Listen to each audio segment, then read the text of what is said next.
Hello, everybody. Welcome to today's webinar, Fresh Finds.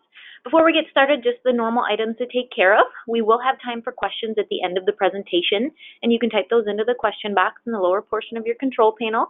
We will be posting a recording of the webinar on our blog, which the link will be shown at the end of the webinar today.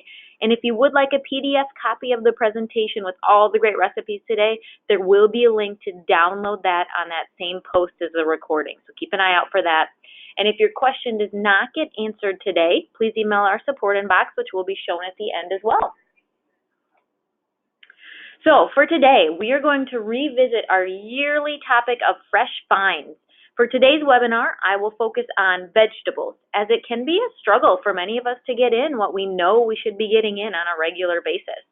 I'm going to keep it very simple. I will give you some different tips on ways to prepare some of the most common veggies, and then I will add in some recipes that you can add to your weekly meal rotations. On a similar note, be sure to follow us on social media, as we will be posting lots of great tips and also giving away things like an air fryer, a Ninja blender, and more things in the second half of the month. So be sure to check that out as well. Okay, let's get right into it and talk about some of the different ways you can prepare veggies. I think this is the biggest key when you're trying to figure out how you can get more in. A lot of people don't realize how much you can manipulate flavors and textures of veggies just by how you cook them. I challenge you today to pick a veggie that you think you don't like, or one that you might just not be very excited about, and do some experimenting with different methods of preparation, or use a recipe I give you today and see if you can surprise yourself with some new favorites. So we know the easiest way to eat veggies is raw, right? If you like raw veggies, that's fantastic. They're great as meals, snacks, sides, anytime. The only thing to be mindful of if you're a big raw veggie fan is if you are dipping them in anything. Things like hummus and most guacamoles are a fine choice. If you're like me and have a weakness for ranch, just be careful, as we can add a lot of unnecessary sugars and processed ingredients with those. I'm going to give you a couple homemade versions to try here in a few minutes, but let's talk about a couple other ways to prepare veggies first for those of us who aren't a huge fan of raw veggies, or that maybe have some issues with digestion or other reasons that you don't want to do raw. First is boiling. This is very simple, but you do have to be mindful of the timing, as you can overcook them and then they get kind of mushy, and you can actually cook some of the nutrients out that are so beneficial from veggies. But all you have to do is keep an eye on them. It won't take a lot of time. Once you see the veggies get bright in color, and then test them to make sure the tenderness for your preference. Some people like them a little softer, some a little harder, so just go by your preference. This is actually called blanching. Now, the veggies will still cook a bit after you take them out of the water, so if you don't want them to get any more soft, run them under some cold water. That'll stop the cooking process. Veggies that tend to lend themselves well to boiling are things like broccoli, green beans, cauliflower. You can add a bit of salt to the water to add some flavor as well. You can also simmer veggies, which means that you add in the veggies before the water boils, letting them cook at a lower temperature for a longer amount of time. Veggies that need longer to cook are going to be things like potatoes, beets, turnips, and yams, those types of things that are a little more sturdy.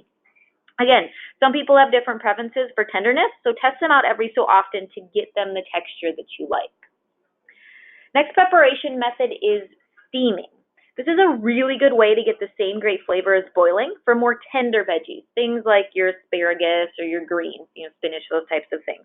You retain many of the nutrients with steaming as well. You can also soften foods like Brussels sprouts or carrots by steaming them before you saute them, which is another method I'm going to touch on here in a couple minutes. There are actually steaming appliances out there for veggies, but for those of you who don't have that, you simply bring water to an easy boil, then you're going to add a steamer basket or even something like a metal colander on top of that pan, and then just pop in your veggies. You can add things like garlic or ginger to the water to flavor as you steam. Like boiling, you just need to keep an eye out for the color and the tenderness. After they're done, you can add salt, lemons, herbs for a million different flavor options. And there are steamer bags out there now that are extremely easy to use as well. You can find those in the freezer section of your local grocery stores. One thing to keep in mind, just keep an eye on the ingredients with those to be sure there's not a lot of extra stuff, just the veggies and maybe a little bit of salt or other seasonings is what you want to look for in those freezer bags. But most of them are really good with just having the veggies in them. Okay, let's take a recipe break for a second here. I talked about those raw veggies and some healthier dips, so here you go. The first one is our healthier ranch dip. Super simple. Greek yogurt, make it way easy and just throw in a ranch seasoning packet, or you can do a homemade ranch seasoning, which is really simple as well. Dill, parsley, lemon juice, Dijon mustard, garlic powder, and salt. This is one of those substitutions that is actually pretty darn close to the original, so I really encourage you to try it out.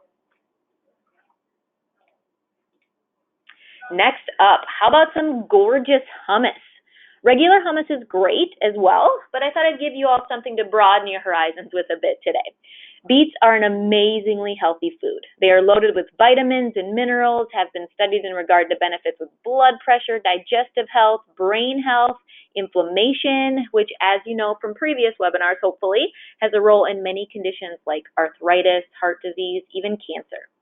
So for this recipe, you're going to actually braise the beets first, which I will cover more in depth in a few slides, but you just have to follow those directions at the bottom of this slide to cook those beets, and you're all set. Then you're just going to throw all the ingredients in a food processor or blender and get it nice and smooth. Side note, if you're not sure what tahini is, I put in parentheses there. It's just a fancy word for basically ground up sesame seeds. So no crazy ingredients or anything in here as well. And you can eat this hummus with cucumbers, celery, really any veggie that you want, that you like the taste of it together. So again, just another option for some raw veggie dip here. And then here's another great raw veggie recipe for you, a raw veggie chopped salad. You get a bunch of fresh peppers, broccoli, cucumber, and then a yummy, healthy homemade dressing. Peppers specifically have great vitamins like A, C, B6, folate, and lycopene, which have many benefits like, again, helping fight cancer, helping to prevent anemia, which is not having enough healthy red blood cells, among other benefits. Plus, you're getting fiber with your cucumbers and broccoli, among other healthy vitamins and nutrients. This recipe is really as easy as it comes. You mix the ingredients, mix the salad ingredients, toss together, and you're done. And again, as a reminder, if you want the slides, you will be able to download them on our blog post with the recording that will be up either today or tomorrow at the very latest. So don't cramp your hands trying to write everything down. I'm not going to spend a whole lot of time on each of these slides. So just keep that in mind. You'll be able to download those. All right, next up, boiling recipe, snap pea salad with almonds. The boiling part of this recipe comes with the snap peas. Boiling, like I said, is very simple. You just need to watch to be sure you don't overcook things. So again, boil the water, cook them for just a few minutes until they turn bright green. You should be able to tell the difference in the color. Then just drain them and run them under some cold water to stop the cooking. Toss with that vinaigrette, which I have the recipe there, which is yummy, good stuff as well. And then sprinkle your yummy almonds on top too to get good healthy fats. Snap peas have a great amount of vitamin C, fiber, vitamin K, and then a smaller amount of a bunch of other vitamins and minerals as well. I like to eat these raw too, so they're super versatile, so give them a try, either boiling or raw, however you want to do it. Okay, steaming recipe. Like I said, you may already have a steamer for veggies, which is great. And it has become easier with the bags they have now at the store. But let's go with the old-fashioned method, save us a little plastic, and use those fresh veggies that maybe you got from your local farmer's market or got a good deal at the store. Asparagus is what I chose for this. Again, lots of other options, but this is the one I chose to give you a little bit of different taste here. Similar to the other veggies we have already talked about, asparagus is loaded with antioxidants like vitamin C and E, has good fiber and folate, otherwise known as vitamin B9.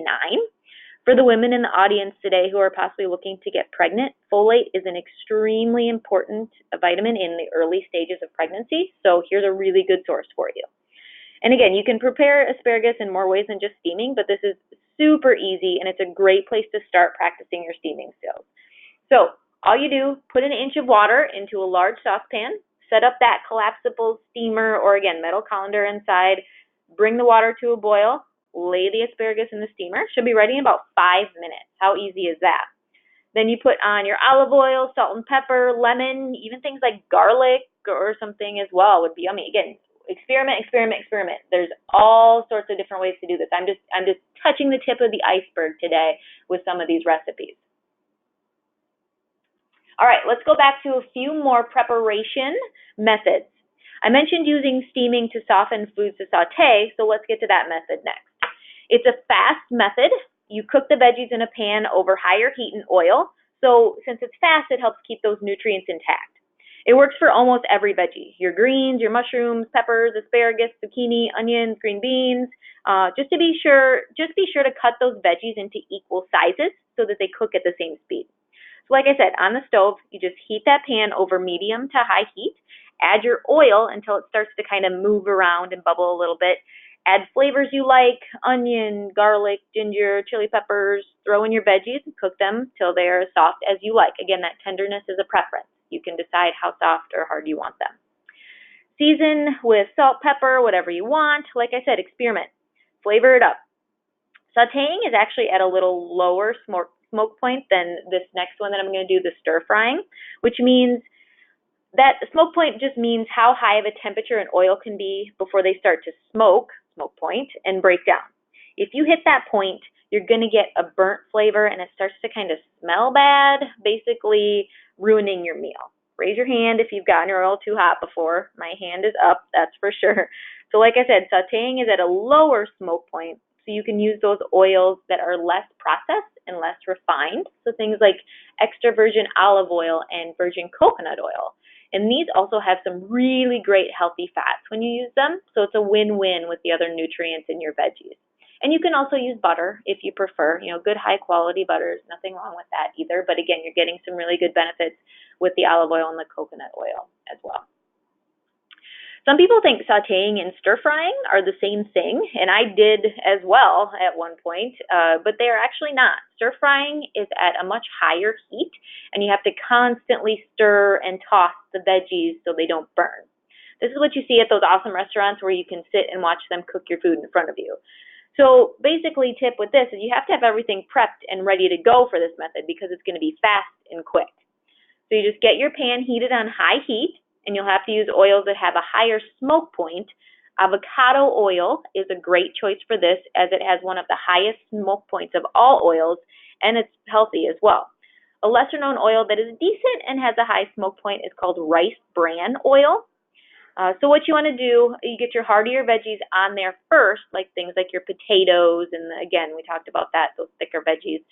Then add the quicker cooking ones after that. Again, you're going to have to stir this constantly until they're done. Stir and toss until they're done. That's the difference with the stir frying and the sauteing. Sauteing, you can be a little easier on it, let them sit for a little bit, but with stir frying, they're going to get burnt if you leave them too long. So just keep an eye on that. So let's get to some recipes. Sauteing recipe here is a really, really great, really, really simple one. The funny thing with this recipe is that I got this originally online, and it's actually called a stir fry recipe, even though it's sauteing. So again, just keep in mind that when you're searching for recipes, that it will probably still be used interchangeably, especially on the very accurate place we call the internet. So just keep that in mind. But anyways, very, very simple recipe, like I said. All you have to do, heat up the olive oil, add those ingredients, lots and lots of wonderful ingredients. Again, you can change this up too. We've got broccoli and zucchini and chicken. You can do a different protein, onions, garlic, depending on what your seasoning is. You can add in whatever you want there. You're going to cook this for about 8 to 10 minutes, stirring occasionally until that chicken is done. That's going to be the big thing with this recipe, making sure that that chicken is cooked all the way through. But really, when you're looking for an easy weeknight recipe, it honestly can't get much easier than that. And if you can take the steps to prep those veggies, maybe on the day before or the weekend before, it cuts down on even more time. You can have things ready in 15 minutes if you want to, really. And if I can do it, you can do it, I promise. So give it a try, and it's so good. And then just to add some of the benefits of some of the ingredients that we haven't talked about yet, let's talk about the zucchini. This is a type of summer squash, and don't tell anyone, but it's actually technically classified as a fruit, but we're going to pretend it's a veggie for today because that's what I'm talking about. But anyways, lots of great benefits of zucchini. I'll just name a couple. antioxidants, which I mentioned with some others. As a reminder, these are good things to help fight against free radicals in our body, which can cause things like heart disease and, again, our cancer that keeps popping up. It has a good water content too, along with fiber, which is going to help our digestion. So again, veggies have similar benefits no matter which one you're getting, but they're all really, really good. I hope you're getting the point here, because you can do things with any of the veggies and you're going to get some great benefits. All right, let's do a stir fry recipe. Same principles as sauteing, you're just doing things at a quicker pace, basically. Prep everything first, like I said, then make your sauce. This one uses coconut oil. You can heat that in your wok. A wok is recommended for this, but you can use a frying pan as well if you don't have that in your kitchen. And again, I mentioned the coconut oil. Some people use that as a little higher smoking point. Again, avocado oil is another good option. I would definitely not use olive oil for a stir fry. So just keep that in mind with your different oils. And again, with the wok, it's typically shaped better for tossing veggies, so you don't get them all over the stove and the floor. Some people think it heats a little more evenly as well since you're cooking it so fast, but it's not a showstopper if you don't have one. So anyways, heat up the oil, cook the chicken first. You're going to set that aside, and then you're going to do your veggies. And then you add them back together with the sauce and show off those tossing skills for another couple minutes. And again, you're done. Easy, easy, easy. And you're getting great health benefits that come with the broccoli, carrots, and peppers as well. Again, fiber, antioxidants, lots of great vitamins and minerals. All right, back to preparation, braising and roasting. I already mentioned braising or stewing, it's also called, with our beet hummus earlier, and it's simply cooking slowly in liquid. That's what it means. With the lower heat, it is going to take longer depending on how many veggies you use and what kind. The advantage of cooking this way is that you can walk away from the stove for a bit and you can do other things while those veggies cook. So depending on your schedule, if you want to just throw them on there and walk away, this is a good place to go. The veggies that are going to work best for this is going to be your root veggies, like potatoes, carrots, beets. In case you're not familiar with the term root veggies, it just means veggies that are grown underground. Makes sense, root veggies, right? So if you're curious about that, those are just the veggies that grow underground, and they tend to be a little bit sturdier and hardier. But back to that braising. You aren't using as much liquid as something like a boiling, so you do retain a lot of those nutrients automatically. You're not going to have that side effect typically if you leave them in there a little too long. And you can use different liquids for flavors with this, which is what I like. And I'll mention a couple options when I get to the recipe. But let's get to my personal favorite cooking method first, which is roasting. Now, this is thought as one of the easiest by a lot of people, which is probably why I like it the most. But it's also a really good starter method because when you roast veggies, the natural sugars come out a lot more and you get a nice, really intense flavor. You can season the veggies again with whatever you want. Toss it with some olive oil, put it in the oven for around 400 degrees, go relax, do some chores, do a quick workout while it cooks. The only thing to watch for is be sure you cut the veggies the same size so that they cook at the same speed. And that's really with all of the recipes. If you cook things bigger, it's going to take longer to cook. So make sure that they're evenly done so that you don't get ones that get burnt or ones that don't get cooked all the way through. I did include a link here for a guide of how long to roast a bunch of different veggies. So if you're a beginner, you can jot down this website. I'll include it on the blog post as well. But this is going to give you a really good idea of where to start.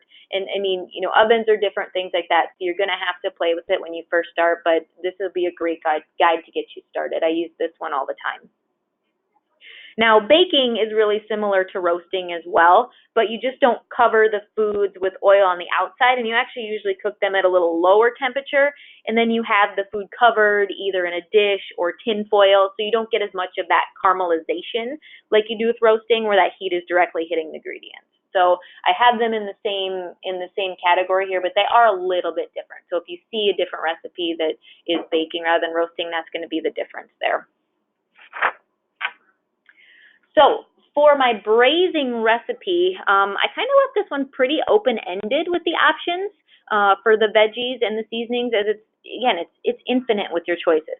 You can use root veggies or delicate veggies for this. Just be mindful that the cooking times will vary, like I said, but all you have to do is wash, trim, cut them into even pieces, add your seasonings, whatever you enjoy, or experiment. I've said that a lot today, but really, really it's true. And then you want to choose your liquid. So, like I said, you can use different options for different flavors. Water is the simplest, it's the easiest, it's probably the healthiest, right? But you can use things like chicken, veggie, or beef broths or stocks. You can do wine, you can even do juices. Just watch out for the sugar content of those last two things with the wine and juices. We don't want to add unnecessary sugars if we can help it.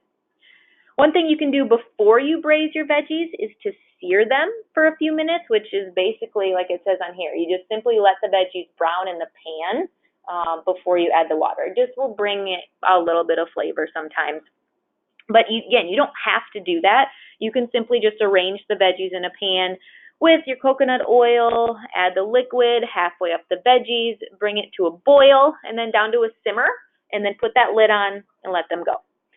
You can also braise in the oven, which is what we did with those beets for that hummus. That was an oven recipe. If you do this method, it'll take you about 30 minutes on average, but like I said before, you're going to have to kind of pay attention the first few times that you do it to see if you can get it to the consistency that you like. So just keep an eye out for that. How about our roasting recipe? This one uses chicken, but again, you can use sausage, you can use other proteins if you want, or you can take out the proteins and just do the veggies. The most time-intensive part is just cutting up your veggies for this. And you don't have to use what I said on here. Again, if you don't like grape tomatoes, you don't have to use those. If you have other things you want to add, you can certainly do that. But this one, you simply turn on your oven, mix that marinade up. And again, different marinades too, but this one is really good. Big garlic fan in case you haven't noticed today. But you put that chicken and veggies on your sheet pan, you drizzle that mixture over it. Make sure everything is coated by mixing it around with your hands or a spoon or whatever's easier. Just make sure everything's coated. And then you're going to bake for 20 to 22 minutes until, again, that chicken is done and then the veggies are at the consistency that you want. You're going to get a nice, this picture, you can see the nice browning on the veggies and things like that. So that's what you're going to want to look like. You want it to look like when you're done. And pro tip with this too, you can use parchment paper on your pan. That helps clean up and not getting as much sticking to the pan as well. Just a little helpful hint there. All right, last two preparation methods, grilling and pickling. Grilling is a really fun preparation in my opinion, and it makes us all think of summer and fun, right? And it may surprise you that you can grill other things other than hot dogs and hamburgers and brats. I know, crazy, right? And with the great indoor grills that are out there now, it doesn't have to be just a summer thing either. Most of the time for grilling veggies, you will marinate them first in something or toss them in your oil and seasonings and just place them either in tin foil in a grill basket, if you have one of those, or again, right on the grill.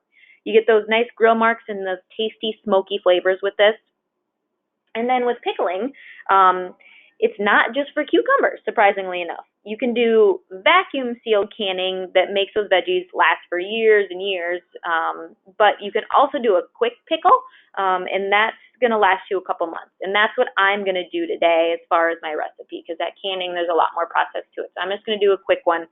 But the goal with the pickling is just to save those fresh veggies for another time. If you got a great deal at the store or the farmer's market, or you have your own garden, or you know someone who has a garden and they just have so many veggies they don't know what to do with it, because they all typically get ready at once, right? We can't just keep eating and eating. This is ideal to cut down on food waste, and then you can add some interesting flavors with that canning process as well. So last couple recipes here. For our grilling recipe, I chose veggie skewers. I like how easy they are, and people love skewers. They love kebabs. It looks like a lot of instructions, but really a lot of it is just preparing the veggies to go on the skewers. So don't be intimidated by this. Now, if you're using wooden skewers, you do need to soak them in water for 15 to 30 minutes so they don't start on fire. That would not be ideal. Prep your veggies, again, making sure that the things are the same size so they cook at the same time. Make that sauce, garlic and herb. Surprise, surprise, I chose a sauce like that. But if you have another sauce that you like, by all means, make that one up. You're just going to brush this on when you're done grilling is how we're going to use that. I promise you'll be the hit of the summer barbecues with this recipe. And you can also search for recipes that you can do in tinfoil. I've mentioned that a couple times. These are super, super easy as well. Do some research. You'll find a lot of those options with the tinfoil that you just toss on the grill next to your burgers and things like that.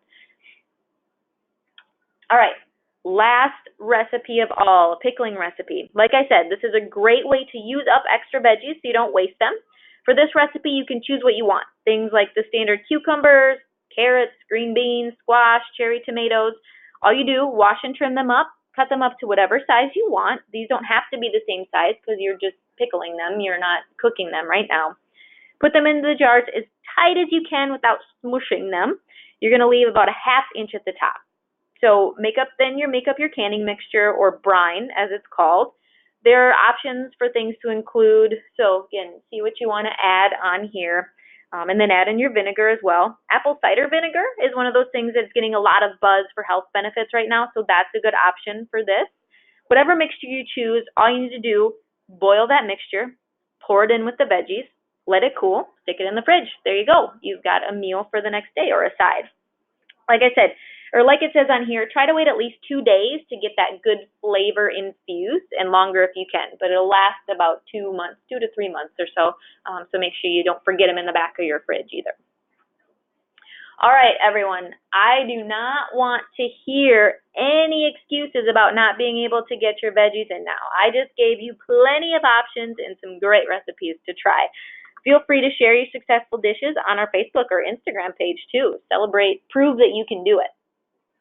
And then, before we get to questions here, next upcoming webinars, next month we're going to do a 2-part series on improving your Health Check 360 score. We're going to split it up into nutrition and exercise, and then we're going to cover stress and sleep. So really, really good webinars coming up in June.